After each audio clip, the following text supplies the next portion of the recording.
Hi, and welcome to our virtual open event. On this session, we're going to be talking about T-levels, the new exciting qualification, and in more detail about digital T-levels. So I'm joined by Carl, who you'll see in a second. There we go. Carl is the program lead for computing and IT. So he's going to go through a quick presentation about how the new qualification works. And then afterwards, we're going to go through some questions. If you have any questions while we're doing it or while Carl's doing the presentation, feel free to pop them in the comments and we'll answer them towards the end. So I will hand over to Carl now and I'll bring the presentation. Okay. Yeah, so in September 2021, we're going to be launching 2 T-levels, the digital production design and development and the support services one as well. So yeah, T-levels are a sort of 2-year technical qualification. In the first year, you'll be undertaking all the core modules. So these are going to be going over sort of programming, coding, networking, bit of hardware and software, some business sort of element to the T-levels, and in essence sort of all the digital T-levels, regarding which one you go on, you'll all be covering the same sort of fundamental knowledge modules in year 1. There'll be an employer set task as well, a lot of English and maths in there, because obviously when you complete the T-level after a 2-year period, that you must also at least be on a level 2 English and maths qualification, have achieved that as well. Year 2, so it's a 2-year course. So on the second year, you'll be focusing on the occupational specialism, and on the digital production and design and development T-level. There is only one occupational specialism, that's the digital production one, and that's when you'll be specializing in that particular sort of those skill sets that will be required to, this particular T-level will be, this will be the one if you want to get into the sector of programming and coding, web development. So in year 2, you'll be sort of specializing in much more detail in the occupational specialism of that T-level. Plus also in the second year, you'll be doing your industrial placement as well. This is with an employer, so it's looking at sort of 45-day work placement, because part of the T-levels is, it's not just an academic qualification. We want you to also get real work, sort of real life work experience with an employer.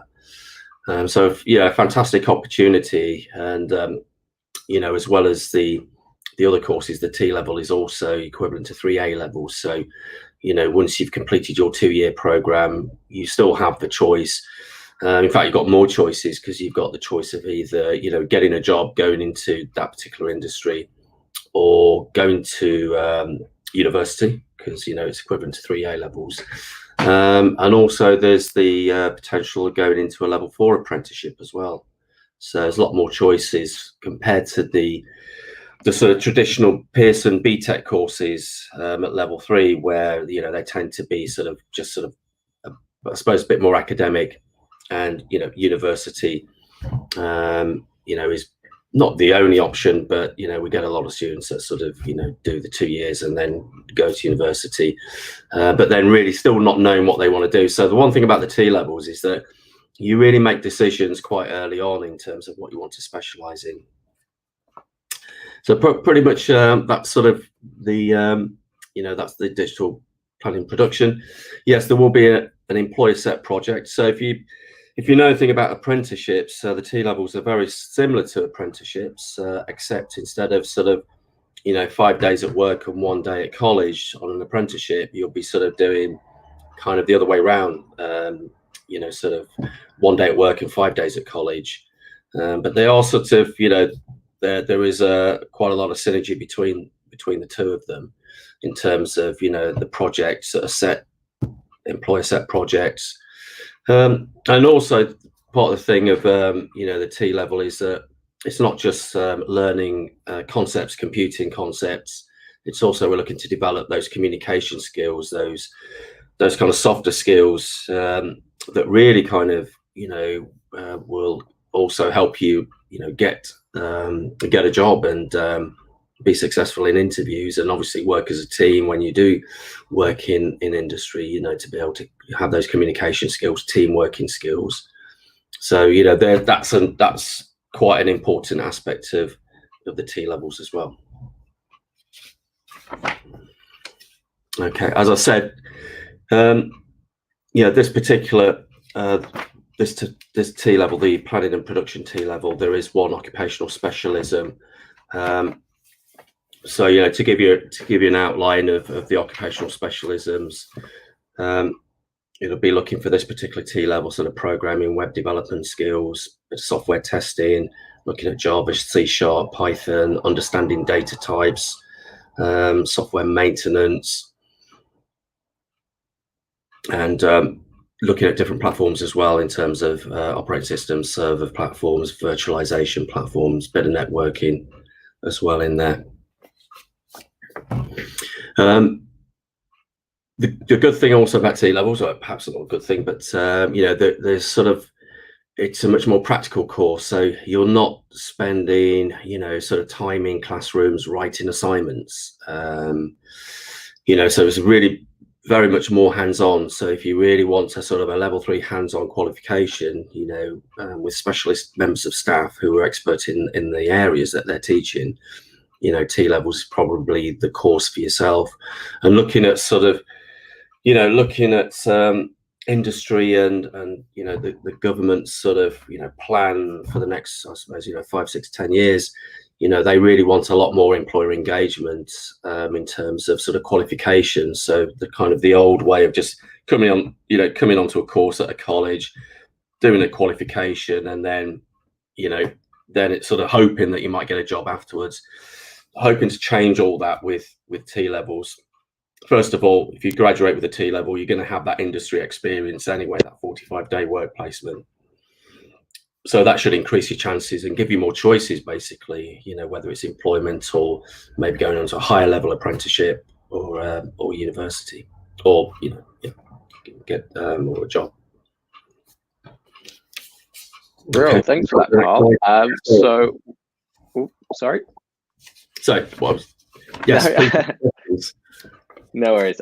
So from the sounds of it, it sounds like the perfect blend of an apprenticeship and a BTEC level 3 course, where you're sort of 20% doing the workplace, and that's the sort of apprenticeship aspect, and then 80% in the classroom doing very practical learning, giving you really good opportunities for employment and future study, I suppose. Yeah, no, absolutely. Sort of, because we get a lot of students, that sort of come onto our courses, computing courses, and quite often, we always get a few that say, I thought it was more hands-on, and perhaps those other BTEC courses, they're more sort of, it's about the academic writing and the submission of assignments.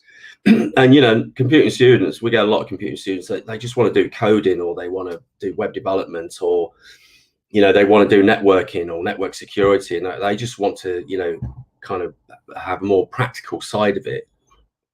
So there are assessments at the end of T levels. There are 2 exams. So in your first year, you're covering all these sort of core modules. So you'll be covering a variety of subjects, content, everything from algorithms, cloud computing, network security, project management. There'll be a bit of business context in there, legislation, testing tools, and then you'll be assessed on how much you've learned, how much you've remembered. So you will sit 2 exams, with obviously the opportunity of retakes, and providing that you pass those exams in year 2, you'll be ready for that sort of occupational specialism. So that just goes into a bit more detail. So we'll be looking at specific languages if it's the planning, production, design, development, looking at software maintenance, ethical principles, things like software licensing, understanding data types. We're sort of primarily going to be looking at sort of C#, Python, and Java. Python's going to feature quite a bit in T levels. Understanding database concepts and design, like I said earlier, sort of different OS platforms, as in Linux, Mac, Windows, server platforms, virtualization. I am sort of planning that in the first year, even though you're doing the core sort of modules, I'd like to have some industrial placements or some hours of industrial placement in the first year, just to give students a sort of taster of what an industrial placement will look like and feel like, rather than sort of leaving that till the sort of second year.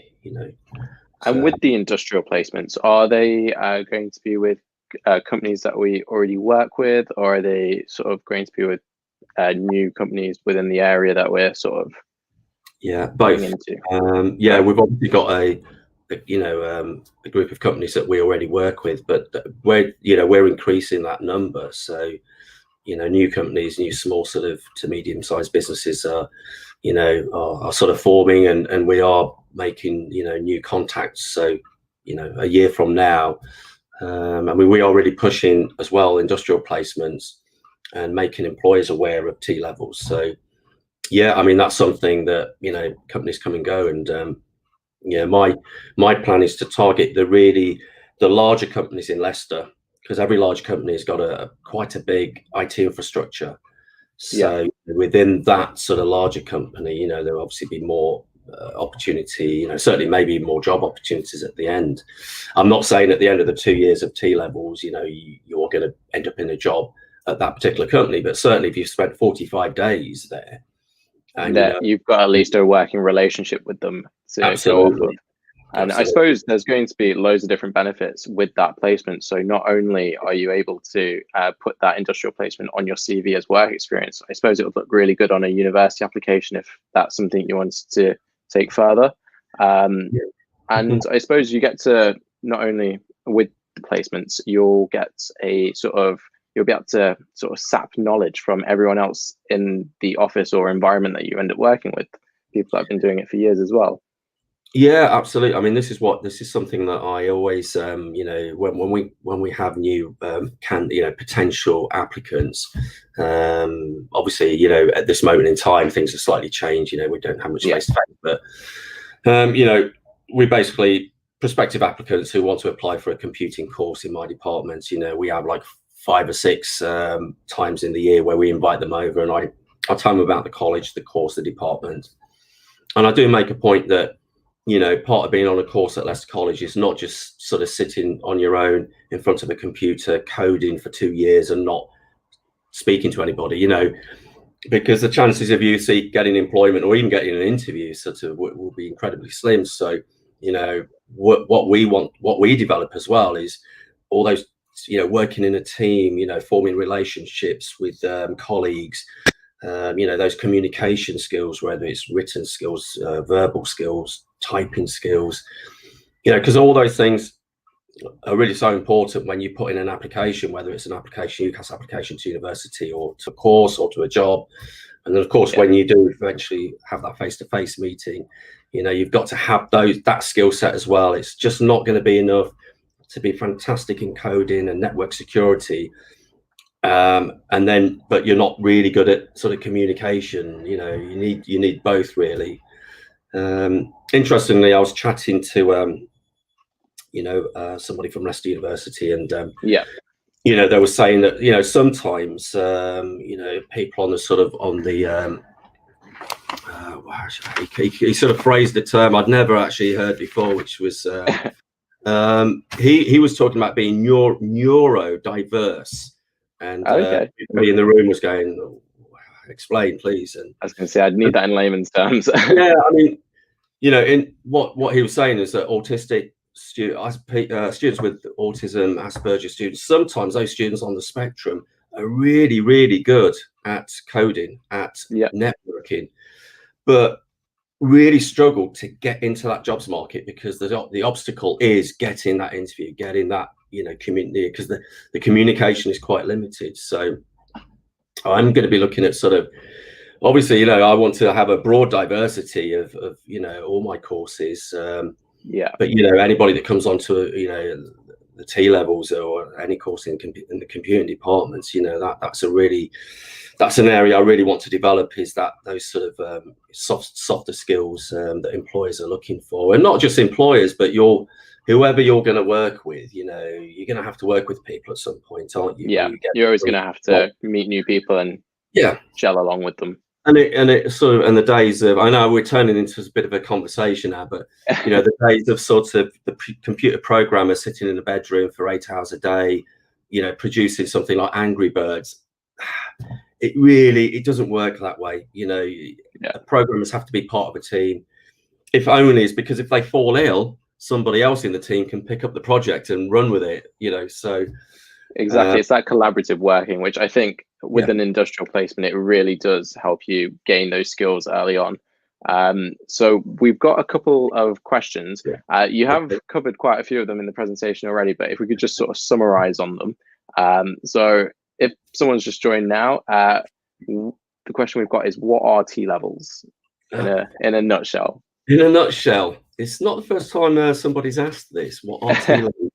It's a level 3 qualification. It's worth 3 A levels. And as Adam said earlier, if you can imagine a level 3 BTEC course in computing and a level 3 apprenticeship, it's actually a hybrid of both of them.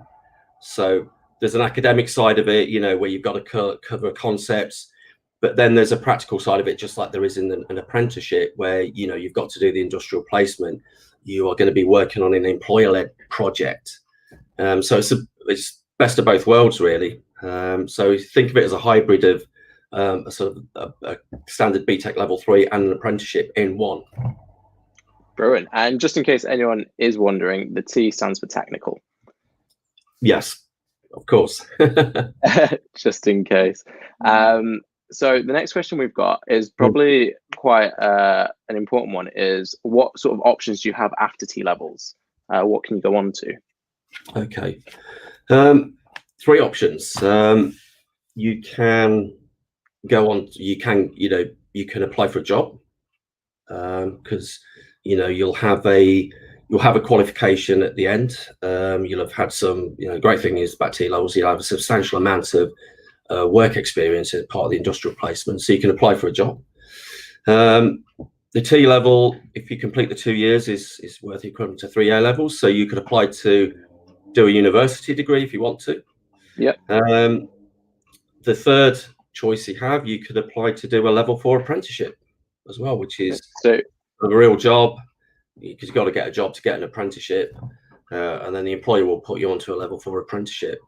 So you've got those 3 choices. So it really does keep all options open for you.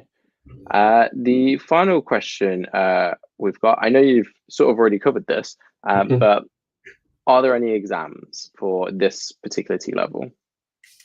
There's exams on all the T levels. So you'll be there'll be 2 exams in the first year. I think the first one's in January, and then May. November, and then May. So because you'll be assessed all the core modules that we cover in year 1. Those will be the things that will be you'll be tested on. So pretty much like you've got exams on the new level 3 BTEC level 3s and the BTEC level 2s. They have exams as well, so it's similar to those. So in year 1 there'll be two exams. There's an employer-led project as well, so that counts towards your overall grade for that particular year. And obviously there's if you don't pass those exams, there's the opportunity to retake them. So there's at the moment on the sort of standard BTEC level 3 courses, you do, I don't know, sort of on the old courses you used to do 9 units in a year, and every unit there'll be assignments and you hand in assignments. Well, the T levels, that you're not writing sort of 36 assignments in one academic year. You're going to be doing lots of practical learning as well. So but you will have to sit 2 exams. Okay. I mean, I suppose you'd learn everything that you need to, and your tutors would prepare you for that. Yeah, the good thing, I mean, people sometimes worry about exams. They think, oh no, exams, it's a bit risky and stuff. But it isn't, because we've been running the level 2, the information and creative technology, and there's 2 exams in there. And when we sort of teach unit 1 and 2, our time is absolutely sort of devoted to teaching those all the content in unit 1 and 2. So the students are not worried about writing, doing assignments at home. You know, so every lesson they turn up to, I'm learning something, and this is for the exams. So, I mean, our success rates for the level 2 exams are pretty good. I mean, I think we had nearly 100%. You know, wow, that's really good to hear. yeah, we've been running this level 2 sort of for, well, you know, I started it in, must have been 2014, 15.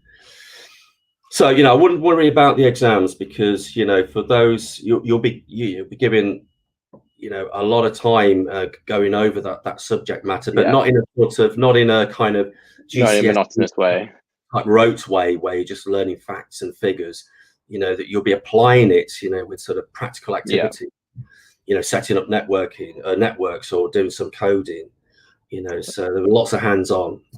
That's brilliant to hear. That is actually all we've got time for on this live stream. Getting into it.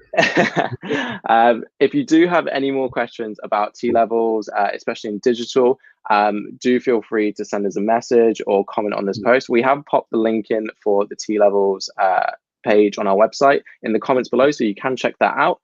We have got a couple more live streams coming up, and then we've got a quiz at 7:30 where we're answering a lot of your questions that we put through on Instagram. So do check out that. But that is bye from me and Carl. So thank you so much, Carl, for joining us, and we hope you've enjoyed. My pleasure. All right, thanks everyone. Thank you. Bye-bye.